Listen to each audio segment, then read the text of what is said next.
Aujourd'hui, on s'en va chez Pepper Master à Rigaud. Donc, la boutique de Greg's et Tina Brooks. On arrive. Un bâtiment rouge, un tapis rouge, une porte en rouge. On peut pas se tromper.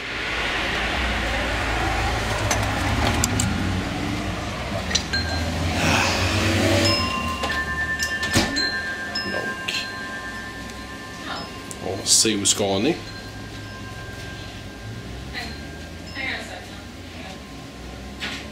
Just me. Ah, OK. Les top 10, je t'ai pas vu. Hey, I got a visitor, and I thought I was afraid it might be a customer.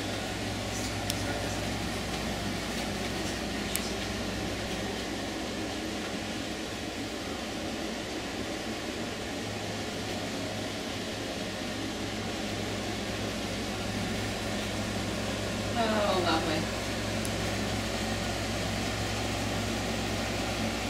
Salut les amateurs de Piment Fort, c'est Pierre-Luc pour Piment Fort Québec. Alors aujourd'hui, on s'est déplacé au lieu de mon simple petit appartement. On est aujourd'hui à Rigaud, chez Pepper Master. On a Greg Brooks et Tina Brooks avec nous. Donc en fait, c'est moi qui est avec eux. Donc bonjour Greg, bonjour Tina. Bonjour. Donc aujourd'hui, on va faire une petite entrevue avec vous deux.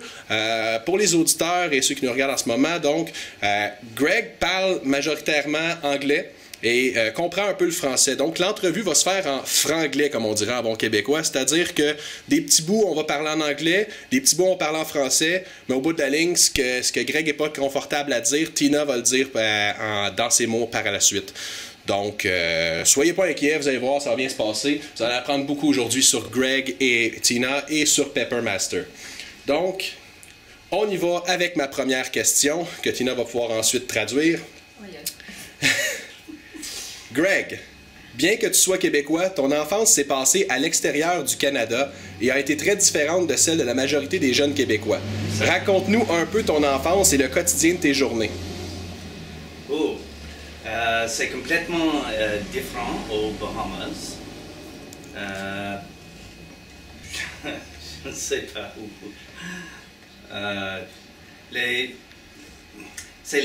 Tout est complètement différent. C'est les insectes est différent, les arbres sont différents, la chaleur et les piments. Tout est différent. Et ce n'est pas la même chose comme l'hiver ici. L'été ici est comme le printemps aux Bahamas. And how exactly did you spend your day over there? Sorry. Not a problem. Comme un enfant, je joue dans le jungle, dans les reefs, dans les Récif, ouais. dans la mer, nager, plonger et jouer dans la nature.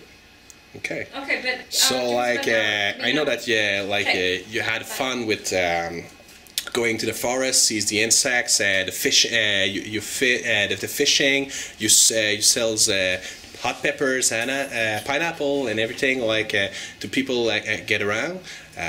Yeah, I would sell limes and peppers and guavas and mangoes to the tourists in Nassau.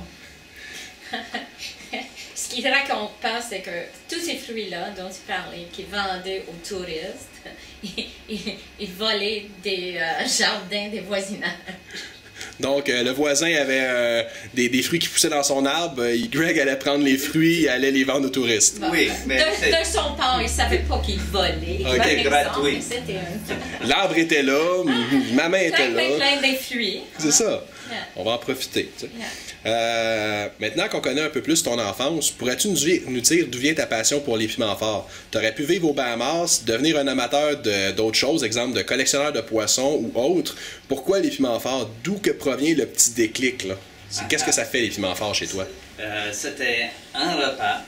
C'était une salade de conque avec de piment bouc dedans.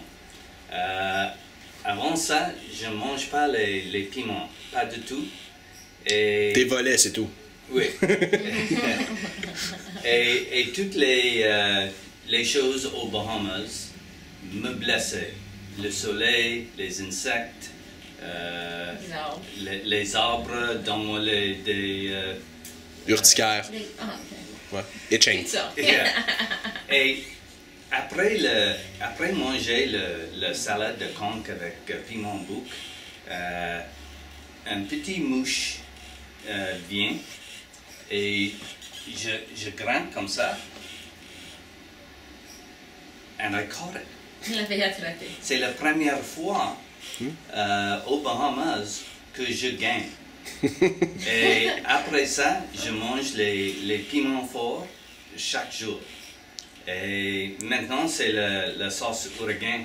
C'est la même chose que me donnent les super pouvoirs. fait que la Irie Mash, c'est comme un peu ta sauce magique. Oui, certain. OK. Fait que donc, après avoir mangé cette sauce-là, tu t'es rendu compte que tu étais comme plus attentif, peut-être plus allumé. Oui, après ça, quand j'étudie à l'université de l'Acadie à Nouvelle-Écosse, je découvre que les piments changent les neurotransmitters dans le cerveau et actuellement, ils me donnent des super pouvoirs. OK, donc vraiment, il y a des choses que au niveau moléculaire que les piments possèdent qui font en sorte que ça active des ondes de notre cerveau qui nous donnent mettons, un plus grand potentiel à notre cerveau. Exactement. Donc plus on en mange, puis plus on est allumé. Plus on est... Peut-être. Des deux façons. C'est ça, des deux façons. Donc... Quand tu as commencé à concocter tes premières sauces non commerciales, donc c'est quand est-ce que tu as commencé à faire des sauces? Tu ne vendais pas encore, mais vraiment que tu as commencé à avoir un petit trip. Je fais mes sauces moi-même, les gens aiment ça. Puis est-ce que ces sauces-là existent encore dans la gamme Pepper Master? C'était quoi tes influences pour ces sauces-là? Actuellement, il existe certaines.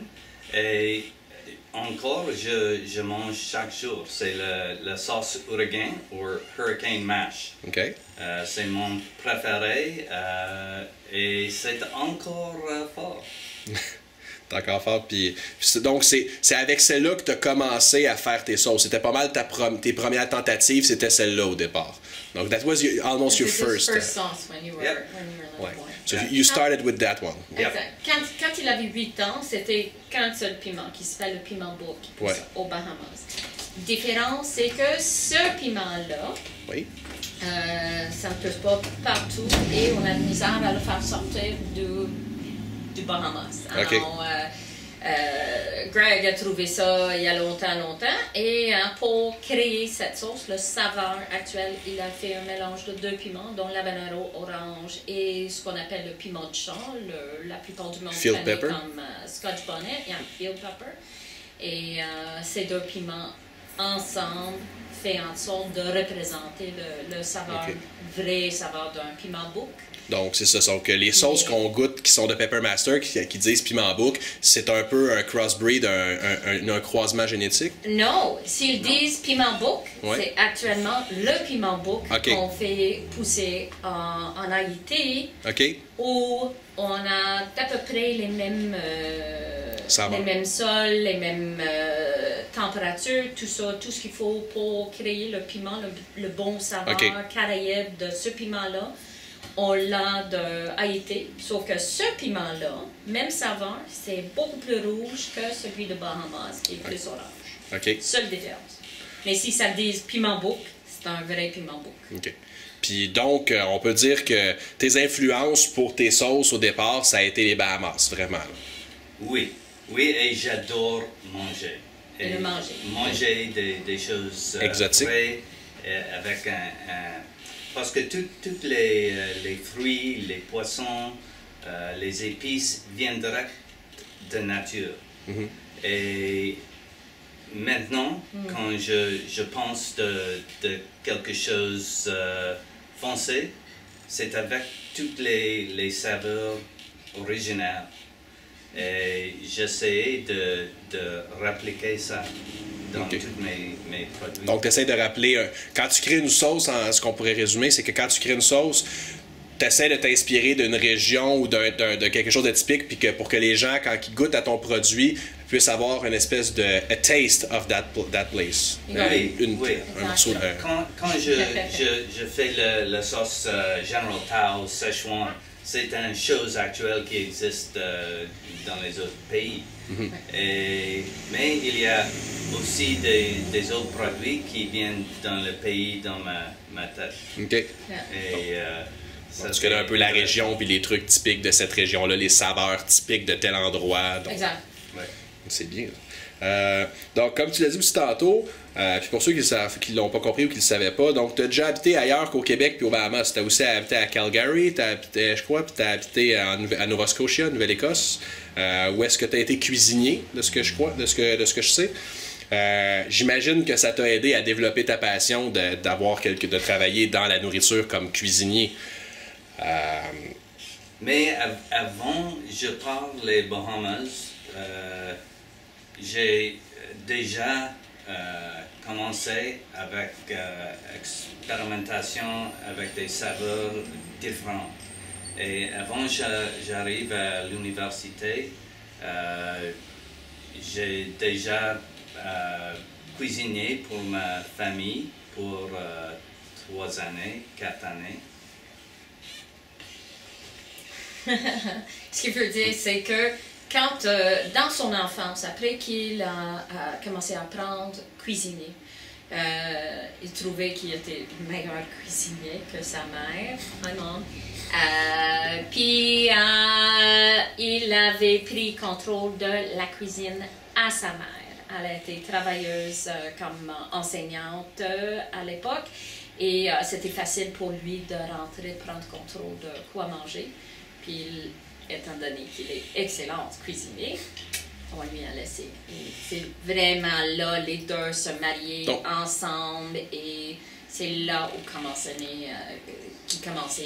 sa passion vraiment de manger. Fait que là, ça vient de loin, dans le fond. Là. Le déclic se fait depuis la jeunesse. Là. Donc, une passion pour les saveurs puis les goûts dans la bouche, là, le palais, puis développer les saveurs du monde. Et il raconte une petite historique d'un très, très, très petit, à 4 ans, qu'il jouait dans le bout, comme un petit enfant. Et là, il s'est créé dans sa tête l'idée que le bout a l'air de chocolat. Puis il va se préparer un gâteau au chocolat. Il l'a préparé, il l'a mis dans le soleil pour finir, pour se chauffer. Et là, il était tellement surpris, il était tellement choqué, traumatisé, que son petit gâteau ne goûtait pas le chocolat. Et c'est là où il a dit, il y a quelque chose qui ne marche pas, faut que j'apprenne comment le faire marcher. Et c'est là, je crois, où est née sa passion pour le bon manger. Beaucoup des fois dans ma vie maintenant, je comprends qu'il y a des choses qui sont plus compliquées que j'avais pensé.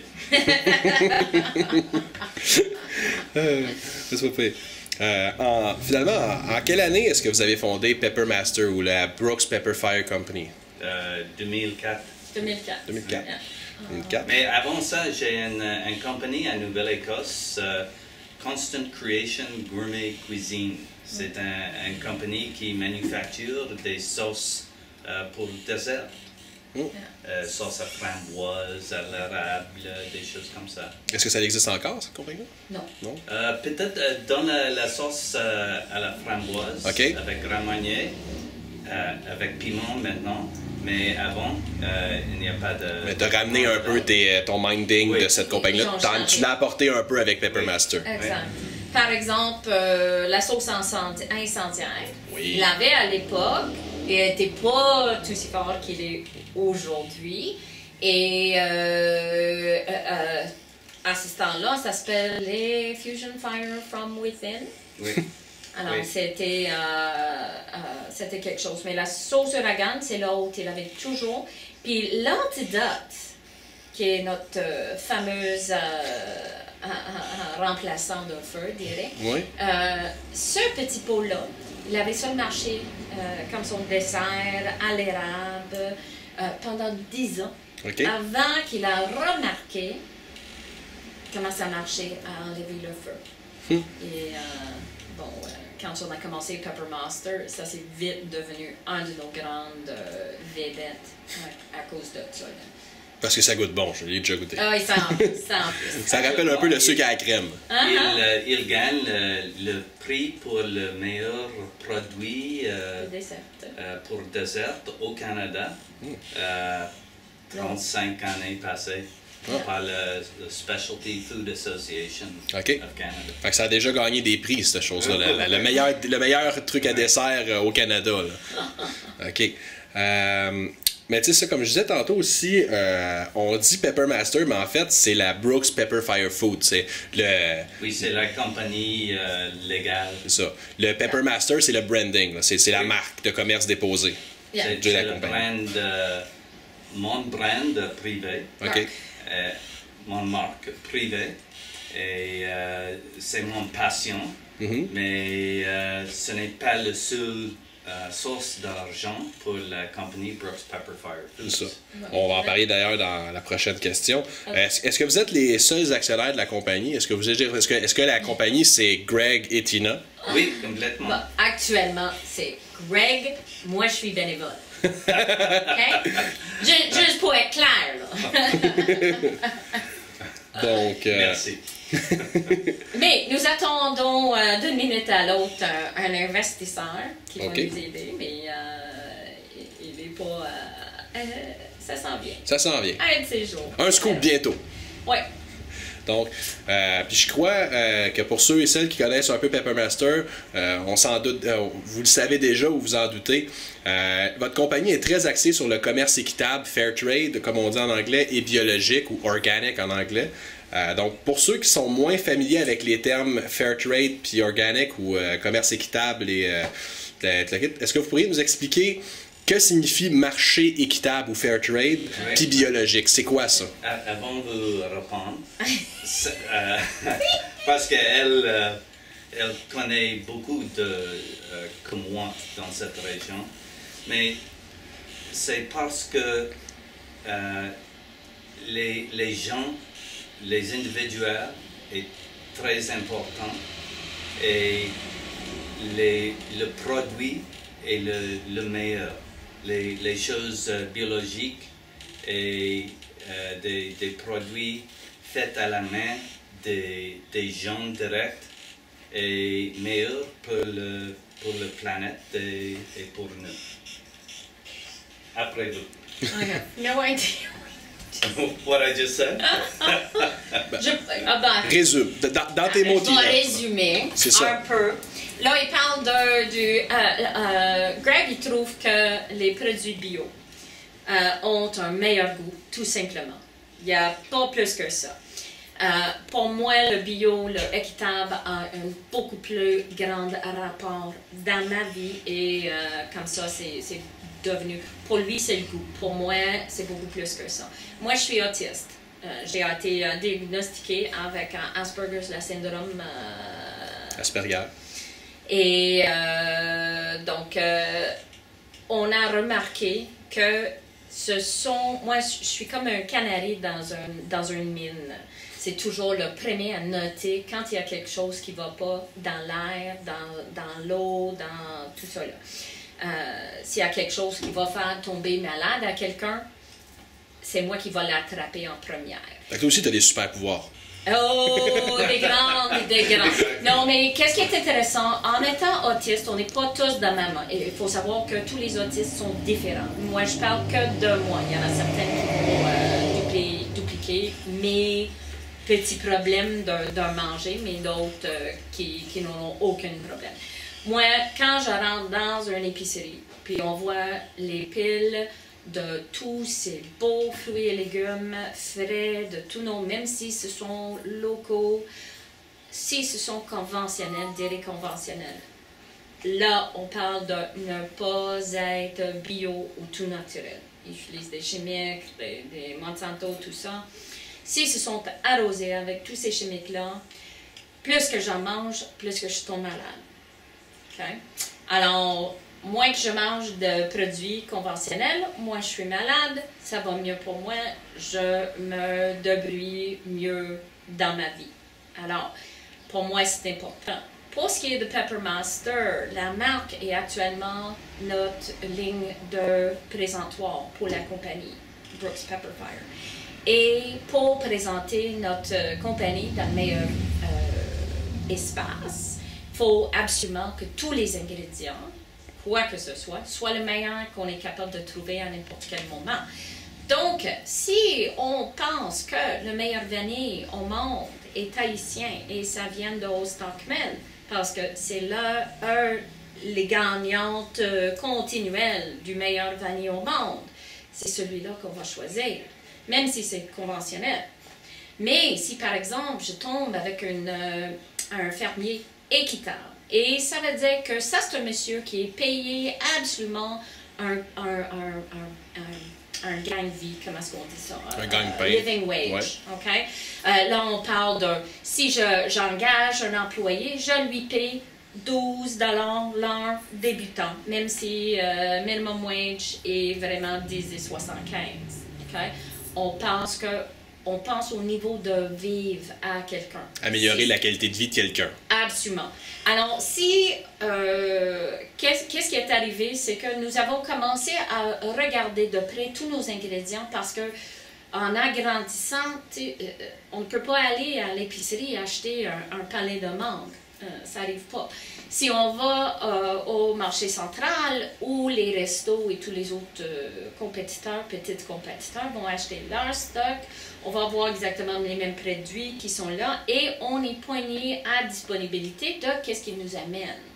Alors, entre 2007 et 2010, nous commencions vraiment à regarder la traçabilité de nos ingrédients pour qu'on ait pu regarder le futur de qu'est-ce qu'on était à l'époque-là, et c'était de devenir un grand manufacturier de quoi alimentaire. Non seulement le piment, le Pepper Master, mais tous nos clients Copac, qu'on va parler tout à l'heure. Et ce qu'on a trouvé, c'est que dès qu'on arrive seul et seul, parler avec un fermier dirait des mangues. Je suis capable d'acheter au prix de conventionnel, au marché, aucun souci, mais je suis pas capable de dire au monsieur qui fait pousser les arbres qu'il est en train de tuer ses mangues en utilisant de Roundup entre les allées, entre les arbres. Roundup, qui est un produit Monsanto, un fertilisant chimique. Oui, un de ces chimiques auxquels je suis très, très allergique. D'accord. Donc, avec les trucs équitables, on est capable de dire ces trucs-là ne sont pas éligibles pour arroser les fruits. Et ce que ça nous donne, c'est qu'on lui paye en plus, on lui paye un gagne-pain valide. Il est capable de payer ses employés plus. Ses enfants sont traités plus comme des biens et plus comme des êtres humains. Alors, si un enfant va travailler sur une de nos fermes équitables, il faut qu'il finisse ses études écolières avant même de commencer à travailler. Parce que c'est une des conditions du fair trade. Une des conditions d'équitabilité. En plus de ça, à l'intérieur de 5 ans, chaque fermier équitable va probablement devenir certifié bio parce qu'il y a un surplus qu'on leur paye si ces denrées-là sont certifiées bio en plus. Et étant donné que la plupart de ces fermiers-là sont si pauvres qu'ils ne peuvent pas payer le Roundup, même s'ils voulaient l'utiliser, c'est facile pour eux d'avoir. Alors, qu'est-ce qui arrive? Je peux en parler plus spécifiquement de notre cas à nous. Quand on a commencé à aller chercher des piments parmi les fermiers, c'était sur la guise non seulement de nous procurer des piments, mais d'aider à Fairtrade Canada à établir des prix pour les piments, parce qu'il n'y en avait pas à ce date-là. Et en fin de compte, ce qui est arrivé, c'est que le fermier en Haïti, qui nous fournisse nos piments Book, à l'époque, il était payé 30 cents le livre au marché. Alors, il fallait emballer tous ces piments, aller au marché, les vendre, 30 cents le livre, That's it, that's all. Puis par la suite, c'est beaux fruits haïtiens. Aller en Dominique pour venir ici au Canada n'était jamais marqué produit d'Haïti, mais toujours produit dominicain. Et ça arrive toujours. Qu'est-ce qui est intéressant pour nous, c'est qu'on paye notre fermier 3 $ le livre. Directement, Directement, c'est votre sur compagnie. Les champs, dans les champs, il est payé. Et après ça, il nous charge pour les transports et on leur paye. Pour nous, c'est intéressant parce que nous n'avons pas 3 semaines de camion pour nos piments. Ils sont cueillis frais. Même si c'est canadien, c'est frais. Si c'est haïtien, c'est frais. Si c'est thaïlandais, c'est frais. C'est toujours un piment frais. Par la suite, ils sont cueillis et dans nos pots, peut-être possible à l'intérieur de 3 jours. Ça veut dire que ce qui est dans le pot est vraiment, vraiment frais du champ. Exemple comme de ce que j'avais déjà vu dans un reportage. Exemple, on cueille des bananes. Il peut se passer entre le moment où ce qui arrive à votre assiette, même juste carrément à l'entrepôt, exemple d'un supermarché, il peut se passer 3 semaines entre la cueillette. Il est congelé, il est réfrigéré tout le kit. Et que ce que vous recevez puis que vous amenez à la maison, ça fait peut-être 3 semaines, 1 mois, des fois même beaucoup plus qui a été cueilli. Mais tandis que vous, on va parler, mettons, à l'intérieur d'une semaine, c'est directement de la plante à votre assiette. Exact, exactement. Et de plus, quand nous amenons des piments au Canada, d'un de ces pays, et il arrive sur les sols américains, il faut non seulement que ça soit fumigué sur l'arrivée, mais il faut que ça soit irradié avant de quitter leur pays. En étant canadienne, compagnie, nous avons le droit d'éviter complètement ces 2 pas-là. On amène les piments vraiment par avion pour qu'on puisse le faire sans la fumigation. Mais on n'a pas besoin de demander irradiation parce que l'hiver, tous les mouches. Ouais. Alors, on a ça comme... c'est un pas en avant de tout ce qui est pimenté dans le monde. Pour nous, on n'a pas ces 2 étampes dans nos piments. Et en fin de compte, quand il arrive ici et tous les comptes sont payés, avant, nous payons 10 $ le livre, arrivé ici dans nos boîtes. Maintenant, nous payons 9 $ le livre, mais les boîtes sont marquées vraiment produits d'Haïti. Et nous avons changé les vies pour même un village au complet. Donc, la perception de payer fair trade, c'est pas nécessairement plus cher, puis en plus d'être moins cher, c'est de meilleure qualité. Donc, comme ça, je ne savais pas. Donc, ce que vous dites, c'est qu'il y a des fruits, c'est irradié, on envoie de la radioactivité sur les fruits et légumes pour les rendre meilleurs, supposément, parenthèse, pour la conservation, puis tuer mettons, les bactéries ou les maladies qui pourraient venir d'un autre pays. Là. Tu sais, c'est le blabla. Exactement. Là, on parle des bactéries, mouches et tout ça qui vont tuer, vont causer un problème. On leur fait un traitement de chimiothérapie gratuit. Là. Ce n'est pas un problème de sécurité santé pour les gens, mais plus une sécurité contre l'inondation. C'est une protection de marché américain parce qu'ils ont tous ces fruits et légumes dans le sud qu'il faut faire la protection. Donc, on a déjà vu peut-être l'historique des oranges en Floride et les autres pays chauds. C'est ça ce qu'ils essaient d'éviter. On n'a pas ces problèmes. Pour résumer le fair trade, en partant, déjà, on paye un peu moins cher, on sait de la provenance du produit, on sait que l'argent va vraiment au producteur, exemple, que c'est pas une grande chaîne de marché qui va sous-payer des gens qui vont être prêts à travailler à bas prix parce qu'ils ont vraiment besoin d'argent. Donc là, on s'assure qu'ils ont un salaire équitable puis conventionnel, qu'ils vont bien s'en sortir dans la vie. On s'assure que les gens qui ont là ont complété leurs études, donc on s'assure que c'est des gens scolarisés, donc qui vont pas nécessairement aller sur le marché du travail puis qui sans études, sans rien. Pour nous, c'est une question de mettre nos efforts dans le monde sur les choses qu'on veut plus voir. Et donc, la pauvreté causée par le manger canadien, ça c'est une chose sur laquelle on a du contrôle et on le met là-dessus. Non seulement pour Peppermaster, mais aussi pour nos clients commerciaux.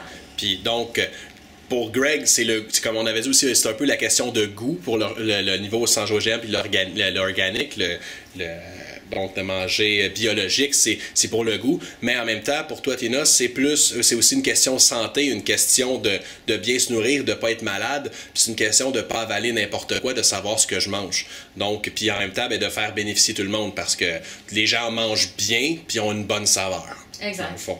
Fait que donc, ceci dit, est pour le biologique et pour le fair trade.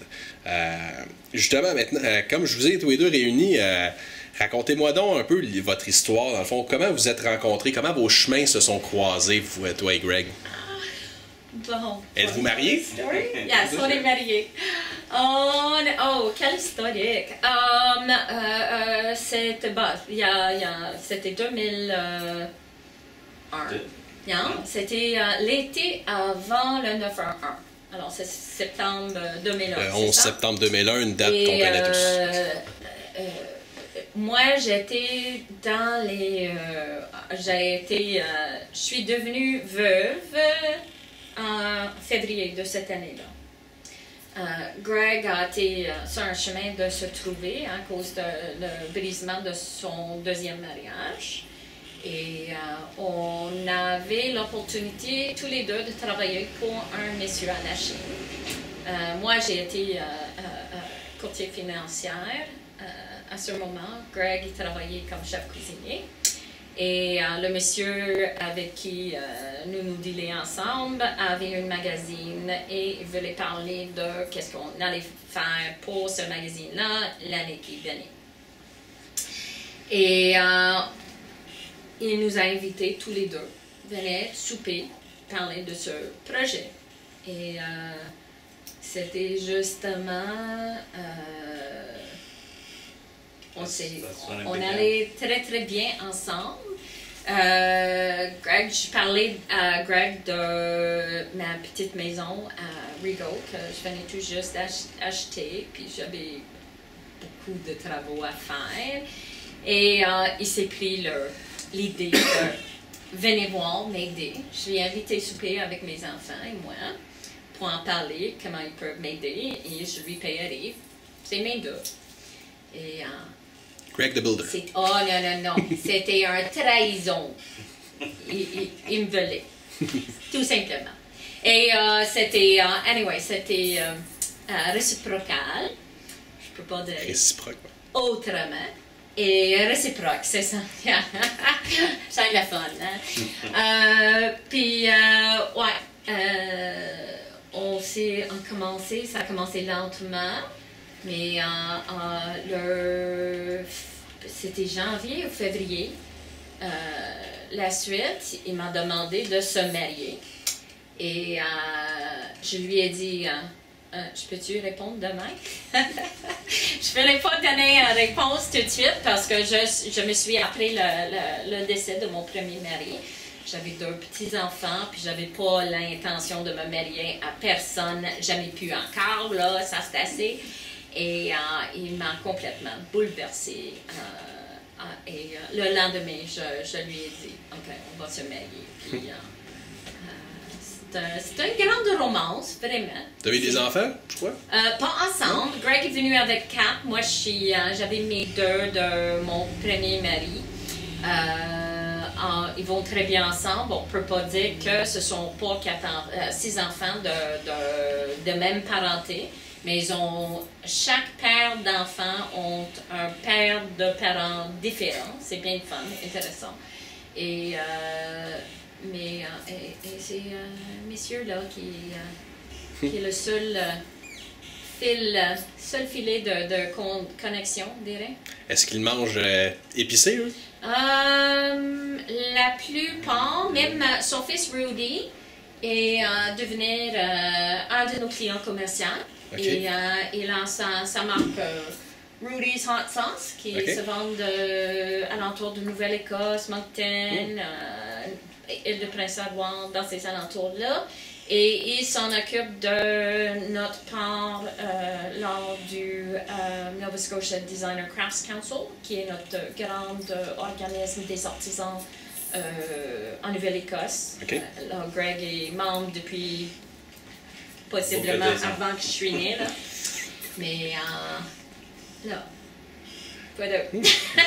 Ben, dans le fond, puis pourquoi est-ce que vous avez fait front commun? Exemple, il y a beaucoup de couples d'aujourd'hui qui, bon, exemple, le gars a un travail, il fait quelque chose de A et madame a un travail, fait quelque chose de B.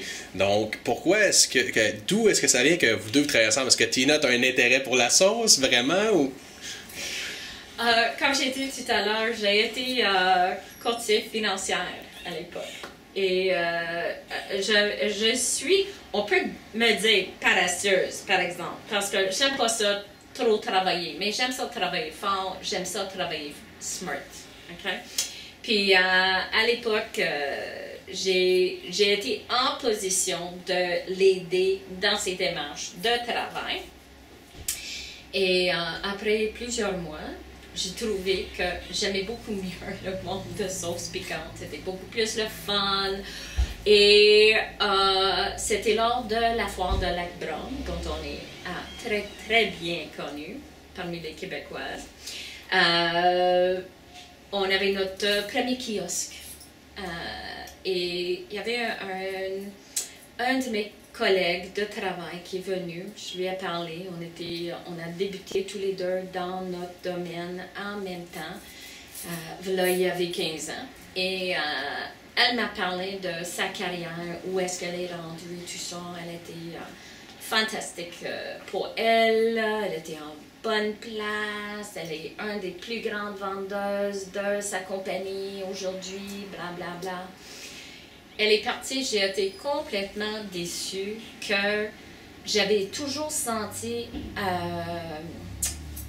pas appréciée dans mon domaine à cause de ce que je suis femme. Anyway, j'ai été déçue à cause de la conversation, puis elle est partie. Quelques secondes après, j'avais pas le temps de rester déçue pendant longtemps parce qu'un autre client s'est approché au kiosque. Et je commençais à lui parler de nos sauces et blablabla. J'ai eu autant de... oh my God, il était ravi des sauces. C'était un vrai accro du piment. Il tripait là-dessus. Il m'a donné autant de succès qui n'était même pas à moi. Je déservais même pas beaucoup plus que j'avais reçu dans ma carrière de 17 ans dans même pas 5 minutes. Je finis avec ce monsieur-là qui était ma kiosque avec tous ses achats et j'étais là. Bon, quoi faire avec ça?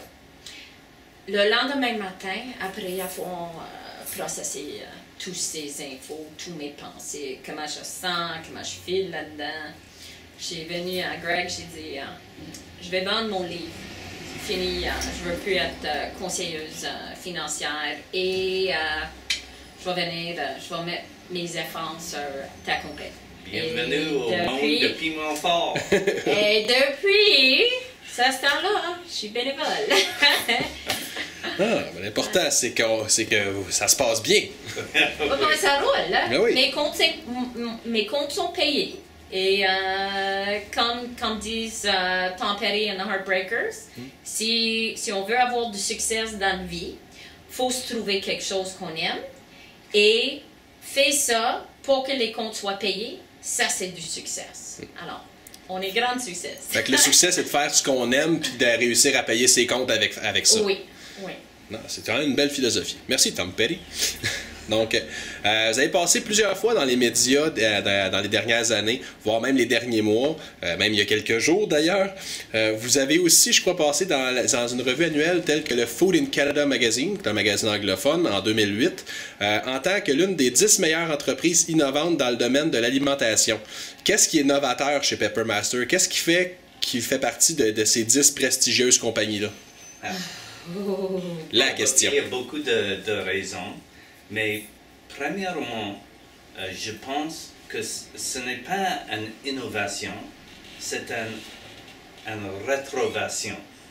Parce que l'idée est de faire tous ces produits ici avec des nourritures vraies. Faire les... You can explain it better. Yeah. L'idée, c'est au lieu d'utiliser de sel, de la graisse, du sucre pour créer une sauce ou créer un produit mangé. Nous utilisons des vrais quoi manger, des vrais ingrédients, des vrais fruits, des vrais légumes. Si on a besoin d'utiliser un sucre pour sucrer quelque chose, on va utiliser un vrai, non pas... un sucre naturel. Il faut que ça soit naturel, sinon, moi, je peux pas en manger. Sirop, Alors, donc sirop d'érable, miel, sucre d'agave. C'est ça, là, j'ai jamais eu de problème. Et tous les ingrédients sportifs, comme le gingembre, de l'ail, le céleri, les carottes, les herbes, tout est des vrais entiers nourriture. Oui. Alors, un des ingrédients qu'on utilise le plus, ce sont des limes, des limettes. On s'en sert de beaucoup. C'est une de nos plus grandes difficultés pour le moment, c'est de vraiment se trouver un fournisseur équitable et ou bio qui est capable de nous fournir nos limes. Parce que vous approvisionnez pas à la bouteille de jus de lime, là, c'est vraiment... Non. On presse. Oh yeah, tous nos limes, tous nos citrons, si on utilise des oranges, si on utilise... c'est vraiment les piments qu'on amène, si on les amène, ils vont pas être séchés à moins qu'on n'a pas eu l'opportunité de voir comment ça fait. La plupart, là je parle vite de piments secs. Quand on achète des piments au marché, la plupart sont séchés à terre. J'en ai vu des photos en Inde, en Mexique, dans les grandes usines de piments où se sont faits, et les gens sont là, pieds nus, en gougoune, comme je suis là, ça c'est pas... Les normes d'hygiène ne sont pas les mêmes qu'ici. Pas du tout. Et c'est ça ce qui fait différence pour moi. Si je vais prendre quelque chose qui est sec, je mets pas ma nourriture seule avant de manger. Pourquoi je fais ça à sécher mes trucs? Même moi, je suis née à Terre-Neuve. Là, on est grande sécheur de poissons. Ça, c'est un des meilleures exportations de Terre-Neuve. Ce sont les poissons secs. Et qu'est-ce qui est intéressant, c'est que c'est jamais séché à ça. C'est toujours séché sur quelque chose qui a l'air des deux côtés. Moi, je trouverais, pour moi, si on n'a pas le taux d'air, on a des bactéries. Des bactéries, des bibites, comment de quoi, des gougounes. Alors, c'est ça. On préfère bien mieux sécher nos piments nous-mêmes. On va les faire rôtir, on va les faire... comme il faut pour mettre ça. Et de plus, ce que ça nous donne, c'est qu'on a une garantie de qualité et on est capable de voir vraiment que ça, c'est actuellement un piment, disons si on parle d'un piment bouc, encore une fois. Si je reçois un tas de piment bouc, j'ai un palais de piment, j'ai pas un RNA à tester pour voir si ça c'est un vrai piment bouc. Mais je peux voir je peux le goûter mais si on me donne un masse de piment sec, puis c'est que des flocons, que des graines de piment, on peut pas valider. On n'a pas d'ARNA à tester encore. Mais aussi, à la question de l'innovation, nous avons j'avais développé des méthodes de cuire avec des piments qui est différent que les autres. Je prends un piment et séparer les pépins et le fruit de piment, cuire les deux différents et recombiner après pour gagner le meilleur de fruits et le chaleur de pépins. Et c'est une chose. Un autre, le poivre pimenté, bâillonner des poivres avec des piments forts pour installer le pour piment. Fait que ça fait du poivre piquant. Exact. Oui. Exact. Ou le sel. Le feu liquide dérangement fort. Ouais, Crazy Liquid Fire. Yeah, Crazy Liquid. Nobody makes... il n'y a personne qui fait des produits de sirop. Comme ça, Crazy Liquid Fire. Oh, ouais. C'est un produit unique au marché. Yeah. Et c'est toutes les petites choses comme ça qui est différent. Yeah, très différent. Quand on parle de mettre de quoi épicé dans l'épicerie, usuellement, eux autres, ils vont s'en servir de capsaïcine. Ils vont le contrôler peu à peu. Ils vont être capables de dire, oh, ça c'est tel niveau, tel niveau. Mais pour faire ça, il faut enlever tout ce qui est bon d'un piment. Toutes les vitamines, tous les lycopènes, tous les saveurs, tout ce qui est fraîche, tout ce qui est beau et fantastique. Ça, c'est comme prendre une pomme, sauf que le vitamine A, et remettre ça dans le coin à manger pour dire qu'on a mis des pommes. Ça fait pas de bon sens. Puis là, de mettre un label, dire fait avec de vrais jus de fruits. Ou quelque chose de même. Quand on prend une étiquette à l'épicerie, puis on voit que qu'est-ce qu'on est capable de manger à l'épicerie, même si on est capable de manger de fruits et légumes conventionnels, il y a autant de trucs qu'on ne connaisse pas, même c'est quoi. Puis en finissant, une autre chose innovateur dans nos produits, c'est qu'on a complètement évité d'inclure n'importe quel produit de maïs. Si ça vient de maïs, il est nulle part dans nos produits. Non parce que le maïs n'est pas bon, on en mange dans notre... c'est toujours du bio. Mais le monde alimentaire met autant de maïs dans les produits. Il y a du maltodextrin, il y a du sucre, il y a du... cornstarch. Tout ce qui est des saveurs naturelles, la plupart du temps, c'est quelque chose arrosé sur un produit de maïs pour se sécher, pour qu'ils puissent mettre ça en poudre dans un coin à manger. Qu'est-ce qu'ils mettent? C'est vraiment un chimique façon de créer de quoi manger. Excellente, ils sont capables de créer des différentes saveurs, blablabla, mais il n'y a aucun quoi manger là-dedans. Et en même temps, ça va à l'encontre parce que le maïs, c'est un des trucs les plus génétiquement modifiés au monde. Donc, comme vous êtes dans le non-OGM, ça va à l'encontre de vos valeurs. Même, il y a beaucoup de fruits et légumes qui ne sont pas OGM, qui sont arrosés avec les mêmes chimiques que les OGM. Et n'oubliez pas, ce n'est pas le OGM qui est le problème pour moi. Ce sont les chimiques arrosés là-dessus qui sont un problème. Les Canadiens font arroser leurs plantes 1/5 des fois comparativement aux Américains, dans la même région. Si on va dans le sud, d'où la plupart de nos fruits et légumes sont importés, là, on va trouver entre 10 et 20 fois plus d'arrosement, même dans les bio. Alors, moi, je peux dire qu'un fruit ou légume canadien est beaucoup moins arrosé, même qu'un fruit et légume californien certifié bio. Différentes chimiques, oui, mais beaucoup moins d'arrosement. Et c'est ça ce qui est intéressant. Pour nous, si on est capable d'enlever complètement tous ces chimiques-là, on va avoir que de vrais bons manger dans nos plats. Et c'est ça ce qui est intéressant pour nous. De plus, qu'est-ce qui est innovateur pour nous, c'est que nous allons chercher nos ingrédients directement chez le producteur actuel avant tout. Alors, on est québécois avant tout. On est ontarienne,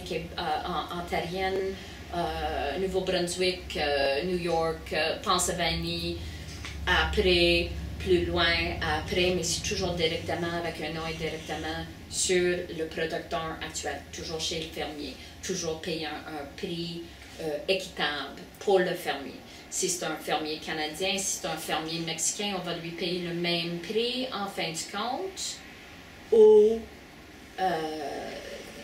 c'est ça ce qui est innovateur. On n'est pas en train de diminuer le prix tant que possible. On est en train de présenter le meilleur quoi manger possible. Et c'est ça, je crois, pour moi, c'est ça qui fait différent. OK. Puis maintenant, on va y aller. Pepper Master comporte à peu près 80 produits différents, tous concoctés par vous. Par vous deux. Je vous ai plus dit Greg, donc le Pepper Master. Vous avez le compté tout, hein? Ouais, je les ai toutes comptées. 81. En fait, non, c'est difficile. Est-ce que parfois, tu dis, Greg, que c'est trop? Tu sais, comment tu fais pour te réinventer à chaque fois puis pour pas faire deux produits qui sont similaires? c'est un défi je pense de tous les produits dans ma tête. Je pensais des saveurs et réarranger toutes les saveurs dans ma tête avant produire un produit. Et après quand vous avez juste 5 ou 6 ou 10 produits, c'est peut-être difficile de créer un autre qui est complètement différent. Mais après 60 produits, je peux voir les gaps. Il y a des choses qui manquent. Les produits, tout ce qui manque. Et si je pense de créer un produit nouveau, c'est nécessaire d'être complètement différent que les autres. Le prochain produit est un érable umami. Et c'est une chose complètement différente, c'est pas dans le marché, c'est encore juste dans la tête, mais je peux sentir, je peux goûter déjà. Ça, c'est son pouvoir, super pouvoir. Ça, c'est un truc que je connais parce que je cuisine beaucoup. Dans le fond, ce que tu veux dire, c'est que toi, dans ta tête, t'as un répertoire de chaque épice, puis t'as juste à penser, mettons, à anis étoilé, puis tu sais ce que ça goûte. Tu penses à gingembre, tu sais ce que ça goûte, puis t'as une idée que si tu mélanges le gingembre à l'ail, ça va donner cette combinaison-là. Oui. Donc, ta recette, elle se passe là, puis après ça, c'est juste les dosages à ajuster dans la réalité. Mais ta recette, elle se crée, puis tu peux déjà la goûter simplement en y pensant. Exact. Je vais raconter une histoire. J'ai écouté Greg essayer de créer la sauce Cajun Morel. Cette sauce-là, il avait vécu 3 différentes versions avant qu'on a trouvé celui-ci. Mais pour moi, de l'attendre à créer cette sauce-là, c'était pour moi le plus difficile parce que tous les restants, à date, quand il avait créé celui-là, et c'était toujours, je vais faire ça, c'est fait. Pas de 1, 2, 3, 4, 5, 10 essais, un essai, fait. C'était la première fois que j'ai vu une deuxième version. Là, j'ai vu une troisième version. Puis il n'était pas heureux, quand même, après la troisième version, il n'était pas heureux de tout. Et même, on s'est vidé, il a enlevé complètement de vente. Il n'était pas en présentoir, nulle part. Puis finalement, un de nos grands amis, c'est un sommelier hors pair. Et on se prépare des repas hors pair entre nous trois. Un soirée, il est venu avec un bois de champignons moris, québécois, frais. Greg avait pris la bande, dès qu'il l'avait ouverte, il avait senti ces champignons dans son nez. Je ne sais pas si vous connaissez le senteur d'un bon champignon foncé, mousseux, comme un mori, mais c'est vraiment c'est quelque chose. Anyway, il avait senti, il dit, that's it. Je dis, quoi, c'est quoi ça? Il dit, ma sauce Cajun. Hein? Quoi? Il dit, non, on fait pas de Cajun, là. On est en train de préparer quelque chose d'autre. Il dit, non, tu comprends pas. Ma sauce Cajun, c'est ça ce qui en manque. Puis on s'est dit, c'est Cajun, il n'y a pas de mori. Dans la Louisiane, où c'est pas quelque chose du swamp. C'est le son de bayou. C'était l'écume du bayou qu'il cherchait dans son nez pendant qu'il mangeait de Cajun. Et le mori l'a fait. Le champignon qui donne l'aspect un peu forestier. Plus mousseux forestier, de laiton, de tout ça. Là. Alors, c'est... dès qu'il avait mis ces champignons-là là-dedans, c'était voilà. Et c'est ça ce qui fait la sauce. Anyway, c'est toujours comme ça, des différentes. Puis de voir chaque sauce être créée dans sa création, c'est vraiment le fun de... Oui, c'est intéressant. En plus des produits de la marque Peppermaster, donc votre entreprise embouteille aussi au nom de d'autres entreprises, ce qu'on appelle du co-packing. Comment ça fonctionne le co-packing? Exemple, oui, c'est pas juste le co-packing, c'est développer les recettes des gens qui veulent entrer le marché avec leurs produits. Et je change et modifie le recette pour faire une formule exacte. Parce que c'est nécessaire d'avoir l'exacte même chose chaque fois que je produis le produit. Et ça, c'est le Healthy Butcher à Toronto. Nous avons 3 produits certifiés bio que je développe pour la compagnie de Healthy Butcher. Donc, c'est vraiment certifié avec la certification officielle gouvernementale biologique. Oui. Puis, on a décidé d'aller avec Carte TV parce que c'est québécois. Et si un de nos clients québécois veut avoir sa marque bio, ils peuvent soit avoir la canadienne, qui est présentée Healthy Butcher, ou ils peuvent avoir celui des Québécois. Alors, on est aussi supporteur de... comment est-ce qu'on dit ça? Petit producteur, et on est membre de commerce... Comment ça s'appelle? L'Association de commerce équitable de Québec aussi. Et Coop, c'est sûr, Coop Nula. Beaucoup de coop. Ouais, carrément ensemble. L'idée de co-packing pour nous, n'importe qui puisse prendre leur recette, peut aller chercher un coin à produire pour eux par une grande compagnie. Ça, c'est facile. Truc, c'est ce qu'on offre, quelque chose de vraiment custom. C'est vraiment fait, ça c'est leur sauce. On n'est pas juste une compagnie qui fait des produits pour des compagnies des autres. On se présente pour eux, on est leur chef. On est leur chef commercial. Bien Greg et son équipe est leur chef commercial. Si eux autres disent, il n'y a pas assez de pommes dans cette sauce-là, on va en ajouter de pommes. S'il veut 2 secondes plus tard, non, je veux pas, c'est trop, enlève-le complètement encore une fois. On se demande sauter, on demande quelle hauteur.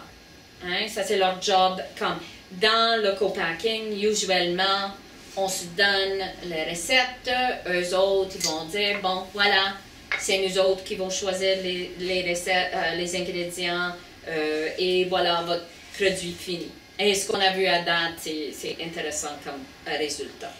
L'autre façon de faire du co-packing, c'est ce qu'on dirait plus des cuisines partagées. Donc, vous allez entrer dans une cuisine où il y a d'autres marques qui utilisent le même espace quand vous n'êtes pas là. Et ça donne des différents trucs. Parce que dans cette cuisine-là, vous risquez d'avoir d'autres producteurs qui soit utiliser du gluten, soit utiliser des noix, des arachides, ou des trucs qu'il faut être la moutarde, où il faut vraiment prendre des démarches particulières pour faire la protection entre l'un et l'autre. Et c'est pour ça qu'on est décidé, au lieu de devenir l'un ou l'autre, comme co-impacteur, nous présenterons comme chef particulier pour ces compagnies-là. Dans le fond, c'est un peu comme un restaurateur qui aurait son chef dans sa cuisine, puis il dirait, moi, c'est comme ça que je l'aime. Yep. Puis que là, Greg, il ajuste ça en fonction que le restaurateur ait le bon goût. C'est juste que la cuisine est beaucoup plus loin. Exactement. C'est sûr et certain, on a à date reçu quelques clients qui ont ce qu'on dit, c'est pas un produit qui va aller loin. Mais on n'est pas là pour dire votre produit, votre recette est comme ça. On est là pour accepter. Les seuls clients qu'on ne veut pas accepter, ce sont ceux qui veulent absolument que ça soit le produit le moins cher pour qu'il puisse devenir le grand organisme épicerie au monde. Et pour le faire, on n'est pas en mesure de devenir compétition avec Kraft ou Heinz ou une de ces grandes Big Food, dirais. Mais ce qu'on veut vraiment, c'est que nos clients soient fiers de leur produit, qu'ils puissent le présenter avec le plus de fierté possible. Et c'est pas quelque chose qu'ils vont dire si j'avais, oh si seulement, ah oui, mais c'est pas ça qu'est-ce qu'on présente. Non seulement comme Pepper Master, mais pour nos clients commerciaux en plus, ils veulent que ça soit le meilleur produit. Ils veulent que ça soit présenté à leurs clients de la meilleure façon possible. Et c'est ça ce qui est... le split tree cocktail. Ouais, exemple, c'est qui sont les... c'est qui vos clients, là, vos Healthy Butcher. Mon client Steve Moirier fait les produits de Split Tree Cocktail Company. Et il me demande... hey, j'avais cherché tout le Canada pour trouver un copac, mais il ne travaille pas avec les citronnelles frais. Il ne travaille pas avec le gingembre frais, avec les citrons frais. Pouvez-vous faire ça? Mais certain. C'est ça ce que nous faisons. C'est comme je travaille toutes les fois avec les ingrédients entiers. Ouais. Et il dit, oh, c'est incroyable. Yeah. De plus, c'est vrai. Ce qui est intéressant pour cette marque-là, Split Tree, c'est qu'on peut trouver des mix de cocktails dans le marché. Mais si on regarde l'étiquette de près de chacune de ces compétitions, on va trouver que ce sont tous des chimiques, tous des saveurs, tous des couleurs, toutes sortes de différents trucs. Des concentrés, des extraits, oui. On passe. Si on prend soit que c'est Split Tree Cocktail, soit que c'est East India Company, on a 15-16 différents clients maintenant. Qui que ce soit, on est capable de prendre l'étiquette, on est capable de lire les tous, puis les seuls mots qui ne se comprennent pas par la plupart du monde, ce sont des noms de piments. Et c'est ça ce qui fait la différence. Si le pire chose sur mon étiquette, c'est un vrai quoi manger, c'est nous qui gagnons parce que nous trouvons dans nos études que c'est ça ce que les clients vraiment ils vont chercher. S'ils sont comment est-ce qu'on how do you say that? If they're awake, if they're aware. Éveillés au S'ils sont courant. réveillés un peu, s'ils sont concernés dans qu'est-ce qu'ils mangent, c'est comme ça qu'ils vont voir, ils vont regarder les étiquettes. Et je crois que ça c'est encore un de ces innovateurs. On peut lire l'étiquette. Il y a quelque chose. Pas besoin d'un diplôme. Dans l'alimentaire chimique, oui. Puis, quoi d'autre? Exemple, moi, j'ai une idée, j'ai une bonne recette, je fais une bonne sauce, j'aimerais ça la commercialiser. Donc, ce que je peux faire, je vous appelle, je vous donne ma recette, on l'ajuste ensemble, vous pouvez peut-être m'aider à la perfectionner. Vous faites la création, l'embouteillage, on choisit ensemble le type de format de bouteille, les formats que je veux, vous choisissez l'étiquette, puis ensemble, on split, vous avez un taux, fait que ma bouteille elle a un prix coûtant de base, que moi ensuite je redistribue à un prix que je juge opportun. Dans le fond, quand j'en ai besoin, je fais juste vous rappeler pour vous dire j'ai besoin de 3 caisses de bouteilles de cette sauce-là. J'imagine que c'est plus que 3 caisses. J'espère que oui. Bon, l'idée, c'est que, comme je peux en parler, Chef Jono. Oui. Ça, c'est très populaire à l'entour de Toronto maintenant. C'est un balsamique fruité, donc il n'y a aucun piment là-dedans. OK. Ça, c'est parmi les 2 premiers produits qui ont débuté tout cela, comme Brooks Pepper Fire, comme Co-Packer. Excusez-moi. Il a rencontré Greg lors on a fait une émission avec Radio-Canada, anglais, CBC. Et là, Greg a rencontré Jonathan. Jonathan est un traiteur et très, très, très connu. Il est venu, tous ses clients lui demandaient de faire présenter son vinaigrette. Il ne voulait pas mettre de l'huile là-dedans, mais il voulait que le balsamique fruité soit le produit vedette. Mais tout ce qu'il avait vu avant de nous rencontrer, c'était non, c'est cet ingrédient-là, on ne peut pas choisir nos ingrédients tant que c'est pas une cuisine. Le client n'a pas le choix de ses propres ingrédients, de sa propre recette. C'est ça ce qu'il nous raconte. On n'a jamais fait ces démarches pour voir comment est-ce que vous allez traiter nos recettes, mais c'est ça qu'ils nous disent que non, j'utilise pas de sucre de canne, j'utilise le sucre blanc. Tout simplement. Si vous aimez ça, aimez pas ça, tant pis. C'est ça ce que j'utilise. Et c'est ça. Les seuls clients qui ne marchent pas avec nous autres, ce sont ceux, comme j'ai dit, qui veulent absolument le bottom line pour que ça soit le moins cher possible. Ce sont jamais nos clients parce qu'on ne peut pas faire une meilleure gamme de produits si notre bottom line est le premier. Vous avez des standards, vous abaisserez pas aux demandes qui vont à l'encontre de vos valeurs. Il faut. Ben, écoutez, puis le 22 juillet dernier, vous étiez une fois de plus dans les médias. Cette fois, on était dans le journal, c'était dans le Journal de Montréal. Donc, on pouvait y lire que vous aviez maintenant une nouvelle ligne de produits pour ceux qui ne tolèrent pas le piquant. Je cite la réponse mot pour mot de Greg dans le journal. C'est notre nouvelle ligne junior pour les Momoun. Parle-nous donc de cette ligne pour Momoun. Ben, quand oui. La palette de Québec est bon pour les vins, les fromages, de l'ail, les fleurs, les sels.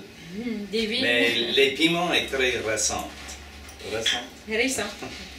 Et je pense que beaucoup de mes produits, le Cario Jerk, notre meilleur vendeur, est trop fort pour la palette générale du Québec. Je m'en souviens. Oui, je développe la même saveur, mais sans tous les piments forts. J'utilise des piments moins forts. Et c'est un produit pas juste pour les moumouns, mais pour les bébés et les enfants. Et, les débutants. Oui, mais c'est quand vous avez les accros de piment ici, c'est nécessaire pour équilibrer d'avoir des mouvements. Hein? Et les deux ensemble et intégrés dans mes produits, les Peppermaster Junior et le Peppermaster l'original. Donc, pour certaines sauces, vous avez une version, c'est la même recette, ça goûte similairement pareil, c'est juste que vous avez abaissé la dose de piment pour que ça soit moins fort, donc que monsieur et madame ou que le parent puisse cuisiner puis que son enfant soit capable d'en manger aussi.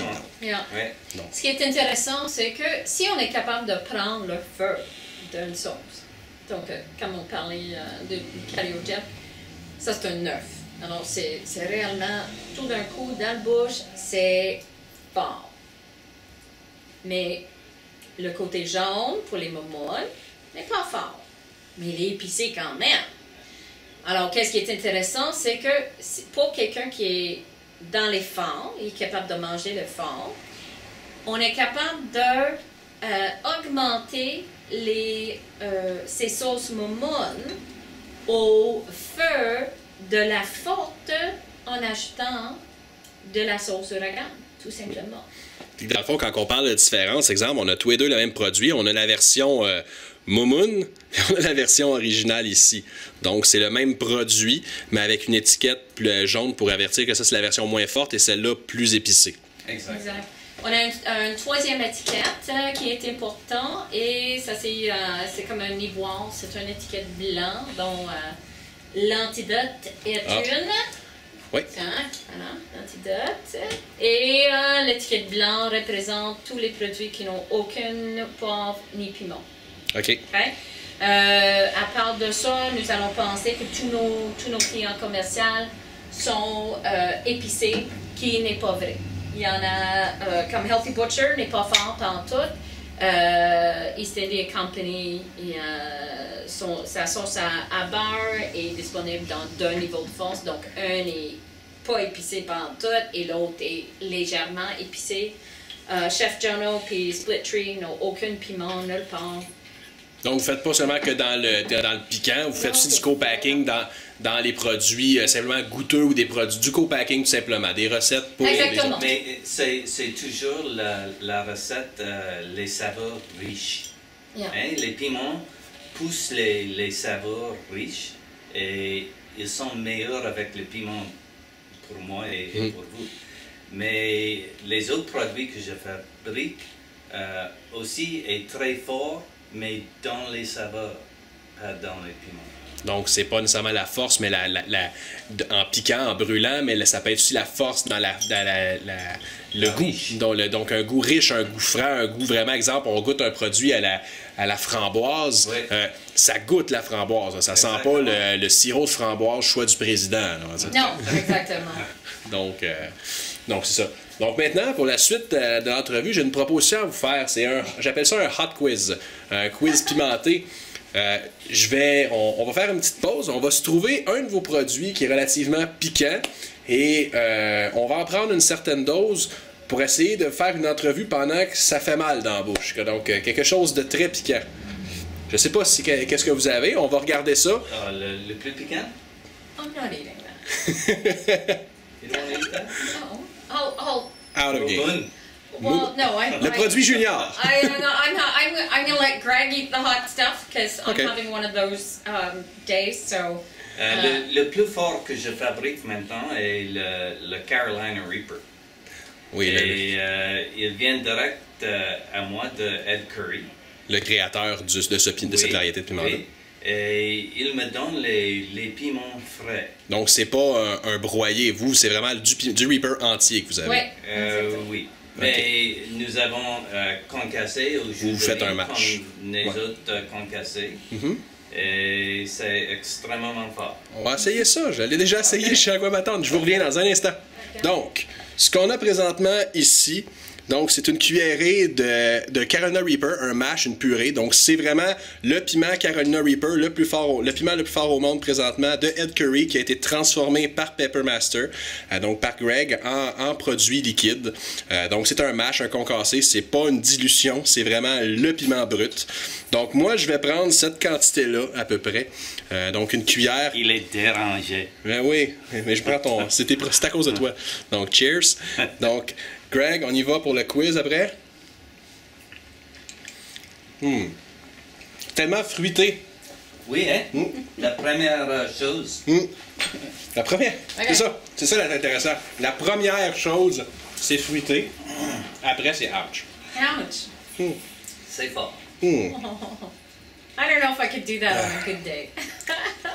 c'est pas... Tant qu'on l'a pas avalé, il n'y a pas de problème. C'est quand on l'avale, c'est là que ça commence. OK. Donc là, le quiz va commencer, ça va être drôle. Qui fait le mieux à manger à la maison? Ah, lui. Je suis bonne cuisinière, il est meilleur. Facile. Oh, là, OK. Greg, est-ce que c'est facile de travailler avec sa femme tous les jours? Oui, c'est simple. Elle est dérangée tous les fois, c'est certain. Greg, d'où vient ce chapeau si particulier? Puis pourquoi c'est ta marque de commerce? Your hat, where'd they come from? C'est un chapeau de pêcheur de conque aux Bahamas. OK. Fait qu'il vient directement de là-bas.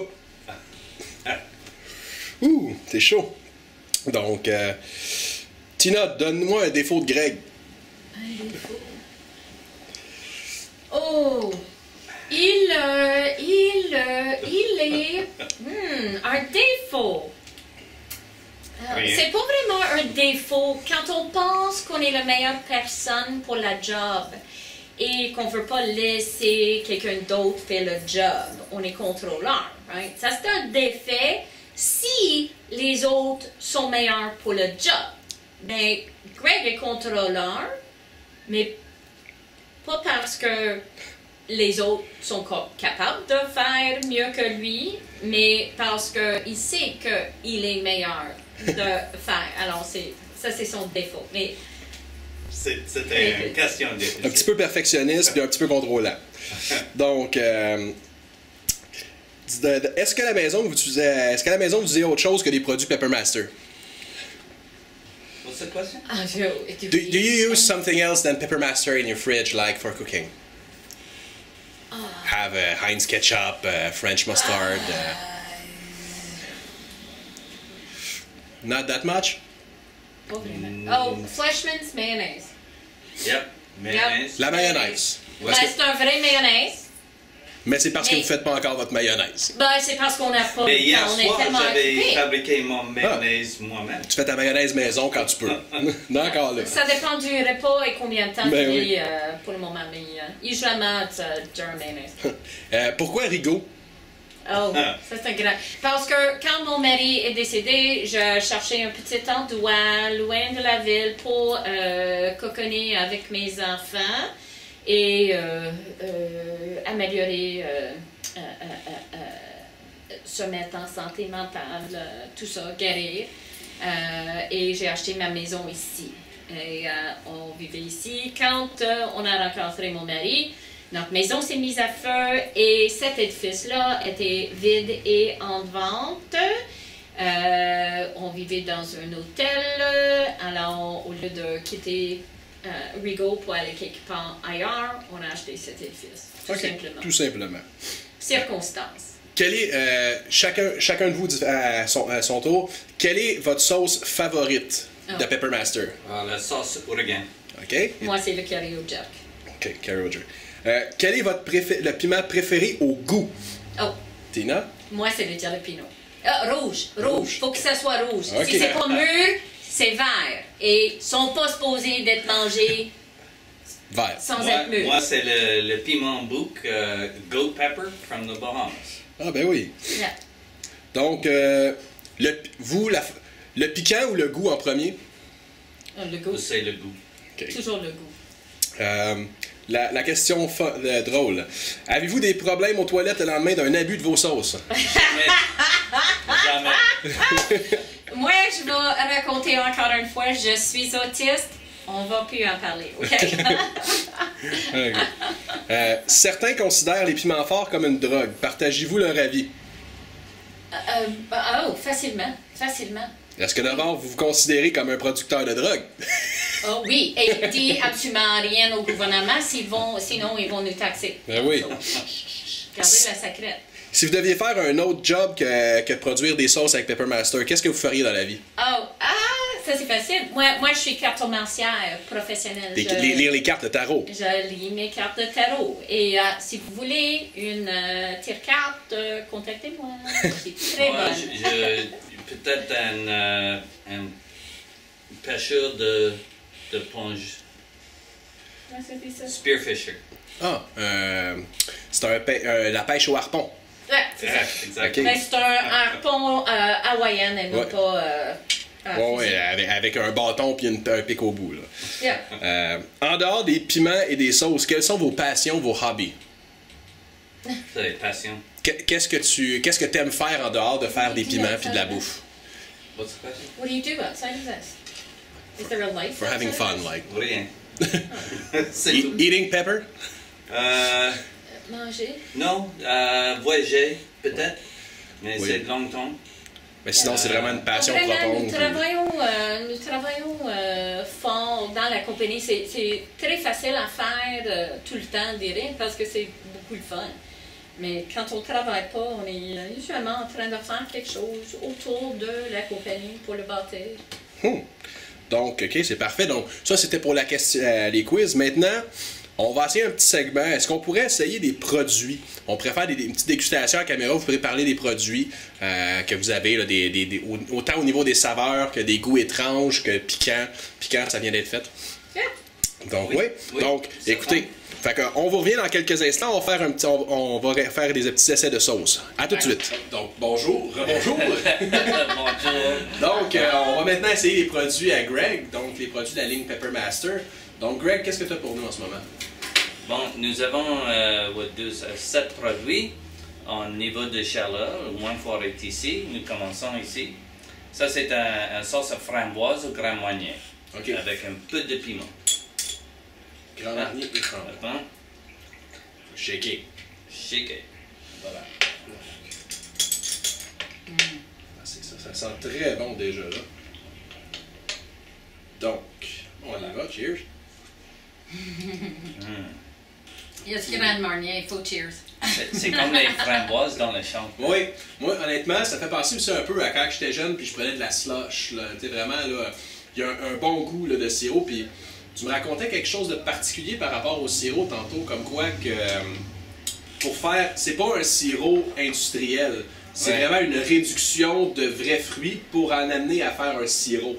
Oui, et pendant la réduction, c'est à température basse. À basse température. Oui, avec le pression réduit. Pression. Et il donne un vrai bon... Ça garde les goûts, ça détruit pas les éléments, puis les nutriments, puis les vitamines. Exactement. Et les piments dedans, juste poussent la saveur de framboise. Ouais, c'est pas piquant du tout. Là. C'est est simplement pour donner un kick invisible, subtil, pour rapprocher le goût de la framboise. Et utilise sur une poitrine de canard, de poulet, dans un gâteau de fromage, Straight. dans un champagne. Moi, je fais des taqueries avec. J'ai essayé un soir avec un petit verre de la glace, très bon. C'est très Nice. Moi, j'utilise aussi durant les fêtes, je vais utiliser pour comme mulling spice dans un cidre de pomme, très bon. Ou durant l'été dans une limonade pour savourer à framboise. Ici, le chili chocolat. Oh! Non, ça c'est spécial. On essaye avec une autre cuillère. It's thick. Yeah, it's pretty thick, yeah. It's chocolate. C'est un vrai chocolat certifié équitable et bio. Il n'y a aucune arachide, alors c'est spécial, difficile à en procurer. Ça sent le chocolat. Le sucre, c'est un sucre de canne aussi certifié bio et équitable. Velouté, hein? Vous allez être capable de poigner le goût de vanille tahitien qui est hors pair. C'est House Stockman. Ah, beautiful. Puis il y a un goût d'un liqueur en arrière. Ouais. Ça, c'est le café haïtien. Ça vient de Coop Noula. On le procure dans le nord de province nord de Haïti. Et eux autres, ils l'amènent ici, rôti, ici au Québec. C'est le café que j'ai cru voir justement dans le Noula. Oui. Et après toutes les saveurs, il y a une petite chaleur là, sur le bout. Oui, dans la gorge. Oui, puis un petit peu sur le bout de la langue. C'est un bon produit pour exemplifier la différence entre la saveur et le sens de piment. Ouais, c'est parfait. Le piment vient juste donner un petit complément, juste pour ramener les goûts, mais c'est parfait. C'est pas brûlant du tout, encore une fois. Puis on peut l'utiliser comme sauce dessert, le chocolat, soit mon utilisation préférée, c'est vraiment de faire du chocolat chaud avec. Ah, ça doit être. Durant l'hiver, c'est une recette qu'on a reçue de 2 Olympiennes, dont je ne peux pas en parler sans payer beaucoup d'argent aux organismes olympiques. Ben oui. Mais ces 2 femmes-là utilisaient la sauce au chocolat dans leur chocolat chaud durant l'entraînement. Et comment est-ce qu'on dit ça? Il était capable de dire qu'il avait les pauses d'entraînement le plus courtes de tout leur champ. Donc, c'était 5 minutes. C'était que c'est en travaillant fort, l'hiver, ce sont les bras, les jambes qui restent chauffés, le corps devient froid. Si on fait de l'exercice l'hiver, on va comprendre de ce que je parle. Ça, là, c'est là où on va apprendre quelque chose de chaud pour chauffer le corps. Quand on a un ajout de piment comme la sauce de chocolat, soit dans un café, un chocolat chaud, en rentrant, c'est 3 fois plus chauffant. Vitement ressortir une olympienne faire son sport. Donc, pour les Olympiens. Oui. Oui. Ici, bacon. Oh, bacon. Bacon Reaper ou Bacon Junior? Non, bacon junior. Ok, c'est bacon Moumoun. Bacon Moumoun. On dirait s'il y a une étiquette jaune, c'est Moumoun. Celui-ci, déjà, c'est piquant. On dirait que c'est... C'est ça, c'est une sauce. Il n'y a aucun vrai porc au bacon à l'intérieur. C'est simplement un goût, mais un goût des précis. petits cochons ont été tués dans la création de cet arôme, par exemple. Ça vient d'une ferme bio en Hollande. Il commence avec le fumé. Oui. Et après, c'est le bacon. Et il disparaît. Oui. Il revient. Puis c'est une sauce qui est un peu... C'est pas une sauce pour mettre ses frites, c'est vraiment une sauce pour cuisiner, je pense. Un peu comme on utilisera un peu de la fumée liquide, on peut utiliser ça à la place, qui va donner, exemple, on fait une dinde ou un rôti, on met ça à l'intérieur. Ou pour ceux comme moi qui ont un médecin qui dit arrête de manger de bacon. Là, je suis capable de manger bacon sans avoir traité à tout ce qui est mauvais pour ma santé. C'est pas grave. Avec du bacon. Il n'y a pas de culpabilité. Achetez-en, il n'y a pas de culpabilité. Ici, le sauce au Cajun au Mori. Alors, nous avons tu vas être parlé, capable de sentir la mousseux dont j'ai parlé tout à l'heure. Sens-le même avant de goûter. Ouais. Tu vois, c'est le bayou qui est là-dedans. Ça, c'est grâce à ces champions québécois. Donc, pas vieille swamp, là, mais ça sent le côté forestier. Oui, exactement. Et c'est ça ce qu'il fallait, vraiment. Donc, c'est celle-là qui a pris 3-4 essais. Là. Particulier. Différente, hein? Petit morceau de champignons. C'est moins chaud aussi que les autres sauces cajun. Il n'y a pas de grosse chaleur qui se développe, mais il y a du goût, beaucoup de goût. Et la chaleur vient après. Mais je crois que t'en as un, c'est le curry au jerk. Lui, il est un petit peu plus chaud, je crois, un peu plus comme poivré. Très bon, le petit arrière. Ça donne comme une sauce. Avec les crevettes. Très bon. C'est juste avec incorporé avec une sauce au poivre, peut-être, aussi pour un steak. Ah oui. Ça serait intéressant. Moi, je m'en servais pendant un bon bout comme un remplacement de ketchup dans mes hamburgers, des choses comme ça. C'était très bon. Le côté tomate et... Ici, une sauce chili sucrée au piment bouc. Ah oui. Et là, on parle du fameux bouc. C'est quasiment du bonbon. C'est une sauce très sucrée, ça. Je crois y avoir déjà écouté. On sent très bien le piment. C'est vraiment du piment et du sucre. Ben, sucré. Sucré, de l'ail. Oui, on goûte bien l'ail. La petite chaleur qui arrive par après, en dessous par en dessous. C'est plus fort que les autres. Oh oui, là, on sent qu'on vient de monter à une échelle. Là. Bon pour les rouleaux printemps, les samosas, des choses comme ça. N'importe quel mets chinois qui demande une sauce sucrée. Oui. Même pour tremper des languettes de poulet, des trucs comme ça. Je crois que j'avais essayé avec une que je vous avais déjà pris, puis je l'avais essayé sur du poulet, comment le faire cuire au four, ça fait comme un glaze. Ah ouais? Ça caramélisé. Ce style de sauce-là, si on va en Thaïlande, on va le trouver partout. C'est leur sauce barbecue. Donc, si on se trouve derrière un chariot, dans le roux, leur poulet va être couvert d'une sauce de chili ce genre. Sucré, Exact.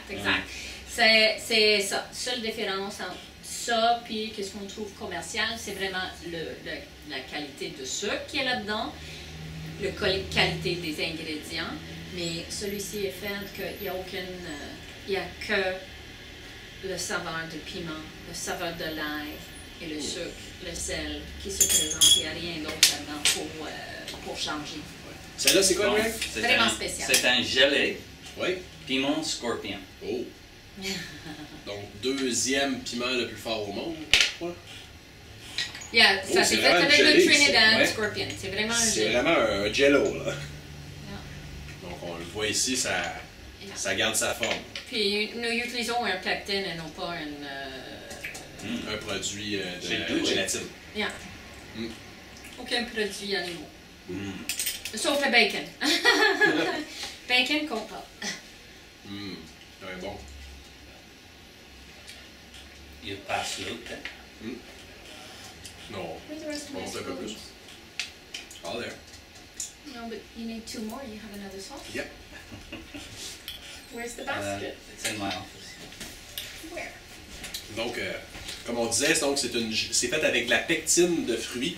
Donc, comme gelé, donc ça n'utilise pas de gélatine. Gélatine qui est un sous-produit du porc et de graisse et de peau. Donc, tandis que la pectine, c'est un produit qui vient des fruits, donc encore une fois, un produit naturel. Oh. Et là, on est à Crazy Liquid Fire. Fou liquide, dérangement fort. Ces petits produits sont venus en tête. C'est comme ça. Ça, c'est une naissance qui venait de la façon dont Greg a utilisé pour mettre le chaland dans sa sauce chocolat et la sauce framboise au début. Et ça, c'est vraiment la présentation finie pour la sauce. Donc, il y a un peu plus de finesse de qu'est-ce qu'il a utilisé pour mettre le feu dans le sucré. Mais vous voyez, so good. ça c'est son super pouvoir. C'est sucré, c'est piquant, on goûte un peu le piment, mais c'est vraiment un goût de dessert qui vient quasiment dessus. Là. Sur la crème glacée, c'est incroyable. Je ne l'ai pas encore essayé sur de la crème glacée. Mais nous avons besoin d'un autre. Parce que les 3 dernières étaient toutes sucrées. Oui. Celle-là, c'est le sauce ouragan, Irie. I need another spoon then. Oui. Donc vous avez refait un peu l'échelle de Scoville aussi, dans le fond. L'échelle de Scoville arrête à 10, vous, elle arrête à quoi? 27, je crois? 27. Ah, pile. On a dû laisser de l'espace pour de nouveaux piments qui s'en viennent parce que Ed Curry est malade. Eh oui, il y a le fameux Death Strain qui s'en vient. He's crazy. Death Strain. Il y en a un, ils disent, qui compte plus que 3 millions. Ed Curry. Yeah, Ed Curry.